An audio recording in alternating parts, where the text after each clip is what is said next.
Yo, what's going on, guys? We are back again to talk about some Sparking Zero Dragon Ball Fighters. Characters that you should play, and I am here with Diaphone. So what is good, Diaphone? How's it going? Yo, what's good, Kizzie? Thank you so much for having me on. And yeah, I'm excited to talk about some Sparking Zero. I've had a couple people in my chat being like, yo, dude, what character should I play, bro? Like, I don't know who I want to play. It's so many characters. I'm new to this, and you can start off, Diaphone. What do you think is the character that, if a person that's starting new with the game, want to go ahead and try it out, want to get, be competitive in ranked match, want to try to climb the leaderboards like S1 and things like that, which character would you suggest? All right, so this is a little bit of a cop-out answer. So I think in general, whenever you play any fighting game, you should always pick the character you like, right? And I think this game is no exception. Even though it's arena fighter, it might have, the balance might be a little bit worse. There's no character in the game that you can't make a high rank with, right? The reason because that this is happening is that the universal mechanics are so strong and everyone has access to them, right? That means perception, that means Z-burst dash, that means blocking, that means knowing how to do your combos, and more importantly, how to do super counter and vanishes, right? And because all of these mechanics are so strong and you can master these mechanics with any character, my first recommendation would be to play who you like. So for example, I started my first character, I'm like, Kefla looks really cool. I always play female characters in fighting games. It's kind of a meme at this point, so I kind of like keep with the meme. And I'm like, Kefla looks cool, so I'm gonna learn Kefla. And she's not the strongest, but she actually has a lot of good things, and I kind of built my gameplay around that, and it kind of taught me the gameplay, right? So I think Kefla is a good character because she has a lot of different things. Base Kefla, she has a couple different, like, how do I put it? Like, there's this thing called a rush string. So if you press square, then triangle, you get like different attacks depending on how many squares you do beforehand, right? And she has some of the best rush strings. So having a square triangle that like puts them in hit stun is really strong, because you can like set up back shots and you can set up like a bunch of different things. And it also beats like other people just mashing square. So Kefla has that. So she can, lead off with that, which is really nice. But basically, Kefla, other than that, like doesn't have anything really strong, but it teaches you meter management and you're able to transform into SSJ to Kefla, who is a lot better of a character, right? Not only because she does more damage and she has a better, better defense, but she also has access to Instant Spark, which is one of the strongest strategies in the game. So the idea is anytime you win a Vanish War or anytime you get a heavy hit away that they can't punish you, you just go into Instant Spark, you get Sparking Mode, and you kind of go ham, and Kefla is very good at doing that. So first recommendation, play who you like. For me is Kefla, but I think for most characters, you're going to get a feel for the game no matter what, because the system mechanics are they're so strong. At the end of it, it's like you said, it's really learning the system mechanics. But for the people now that just kind of want to play, I mean, let's say, for example, you're the fan of the whole series. If you just want to play like some solid characters, I recommend playing Broly. I think Broly is a good start of how strong he is. It's a good start. Also has a lot of good, strong traits for the game. And it's because he's a 5 cost. Which again, DP values are really important in this game, and Broly being a 5 cost is really important because most characters, when you transform, they go from like Kefla, for example, she goes from a 6 to an 8, right? Which means that you can pick a 6-point character, a 6 DP character, and transform into an 8 DP character, right? Now, Broly is considered strong because he goes from a 5 cost character, he transforms into a 9 cost character. And the higher BP cost you are, basically the more damage you do, right? The better your stats are, right? It's actually hard-coded scale in the game that the more DP you cost, BP you cost, the better stat-wise you're going to be, right? Yes, health and damage, right? And defense? Yeah, I want to say it's mostly damage. There's a chart flying around. But it's mostly damage. But also the characters like sometimes generally have more health, but it's damage specifically that scales with BP. But anyways, you're getting a 9 cost character for the cost of 5 cost, because transforming and getting the meter to transform is really easy in this game. So yeah, if you're playing teams, I think 5 cost Broly is really good, and even 9 cost Broly is like quite strong. because he gets like super armor on some stuff, and so he'll kind of like demolish a lot of the low BP. And his super is also unblockable, which means at certain ranges it's very, very hard to vanish. So you can kind of cheese people with like instant spark into unblockable super. That's actually kind of cheap. It is. Man, it's interesting because like if you do it up close, it's kind of a gimmick because you could just vanish during the animation and then you'll automatically vanish it. But there's certain ranges where like you can't really do that, and it's kind of hard to know how to respond. So yeah, it can be a little tricky to deal with, especially if you're new. Will there be another character that you'll think that you'll suggest people to try out and see if a person want to get good at ranked match and stuff like that? What's a good solid character? What So would I'll say right, like if you want to get good, really like just pick whoever and get master system mechanics, right? If you want to win quickly, there's some pretty good characters. I'd recommend any character with after image strike. Basically, for the cost of three meter cost, you are immune to any rush attacks for 15 seconds, right? And some have two, right? If I'm not mistaken, right? Is that true? I heard some have two of the. It costs two. Yeah, that's just after image, but that's way weaker. So after image is different than after image strike. After image only vanishes one hit.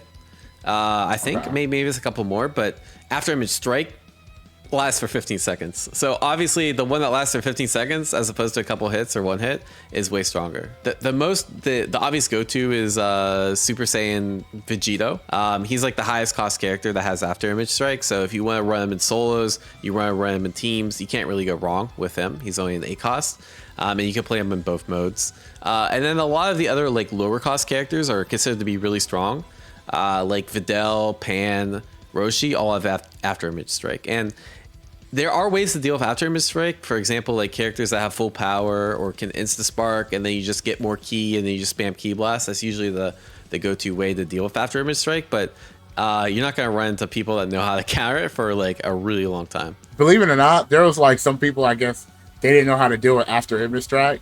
So it's cool seeing like the character like just after image strikes every single time, like when they're dodging like a big old super like explosion. I think it looks like so sick. Yeah, it's super cool. I even fall for it sometimes because like it's still really strong like outside of like new like low levels, because one, it's really hard to tell when they pop after image strike, because the only way you know is that you see the meter go from 3 to 0. That's literally it. There's no like animation or anything. And then you have to like kind of count in your head the 15 seconds, and like if your count's off, like for example, that's like insane. Yeah, I was in tournament and like my count was off. I thought after image expired, it didn't, and then they just vanished my whole super. I was like, son of a.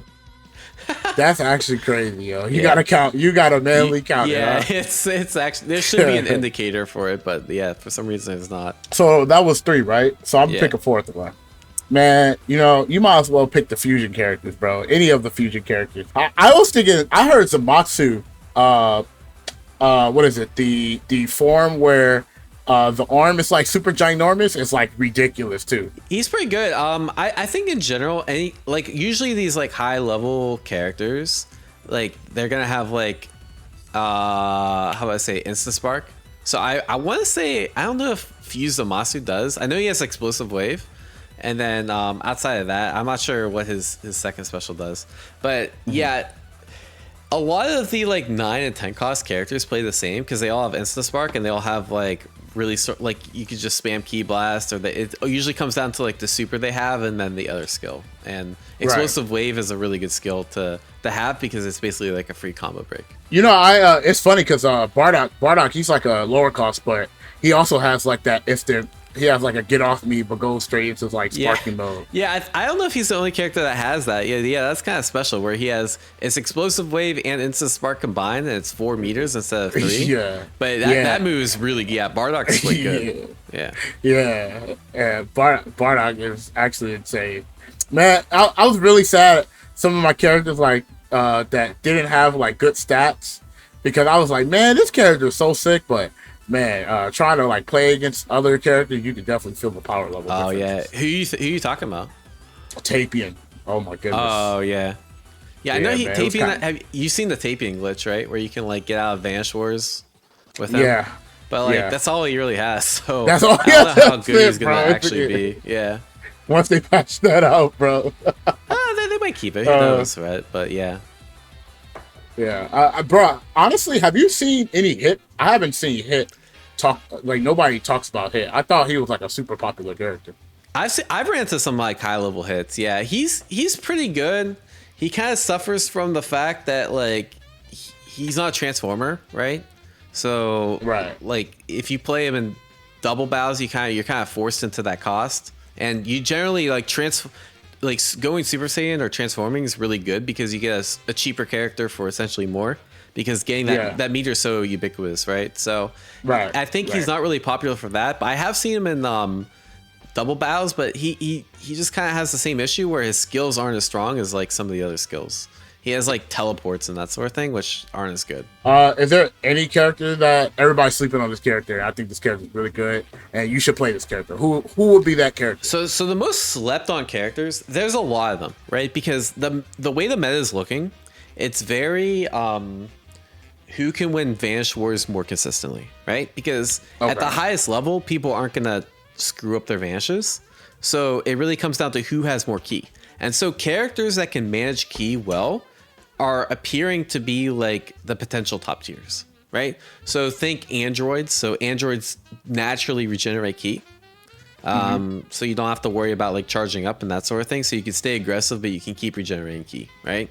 And then also the characters that have full power. So there's the instant sparkers, which are obviously strong, but the issue of instant spark is like if you try to just activate it in neutral without like a setup, you're just gonna get punished, right? Right. So there's characters with full power, for example, like Gohan and Blue Vegito, where you just tap full power, it's instant, and then you get a full meter of ki, right? And so it's really important because anytime you get in the Vanish War, you automatically win that Vanish War. It's cheaper, so you can just activate whenever, and it also counters after image strike because you can just keep ki blasting them with all the ki you built. So those are definitely my like sleeper picks. And if you're trying to get good, like really good at the game, that's probably like what I'd recommend, as opposed to like an after image strike or like a unblockable super character, because they kind of teach the fundamentals properly to get good at the game. I respect that, and that's really good. Overall, like I said, game's really fun. I've been having a blast, and it sounds like you're having a blast. I got about like 40 hours in it, and I just want to say thank you so much for coming here and just shooting this with me. And where can they find you, bro? Diaphone on YouTube, especially if you want to learn this game a little bit more. Definitely gonna be posting some more stuff. Gonna try to enter a tournament too. Depends how much my mental can take for this game at super high level. Really depends on what if they're gonna patch this game or not. That's really what my future comes down to in Sparking Zero. And then Twitch and Twitter at Diaphone_. So if you're trying to learn fighting games, come check me out. It sounded like you wasn't built for the PS2 days, huh? The PS2 days, like Tenkaichi. Yeah, you ever play Tenkaichi 1, 2, or 3? I've never played any of those. So no, so you ain't built. Oh yeah. So that's why the mental capacity ain't built. Okay. Yep. Let me know in the comment section below how you guys feeling about the game. Also, what characters you're gonna try, and on top of that as well, what characters that you guys think is an actual sleeper. I think there's a couple of sleepers in this game. Just what Diaphone saying, there's a lot of characters that are specifically good at certain things, and that alone is going to make the longevity of the strength of the character way more apparent than other things. But with that being said, I hope you guys enjoy. Leave a like. Please subscribe to the channel as well, and also subscribe to Diaphone, and we'll be seeing you guys on the next Fighting Game Select. See you later.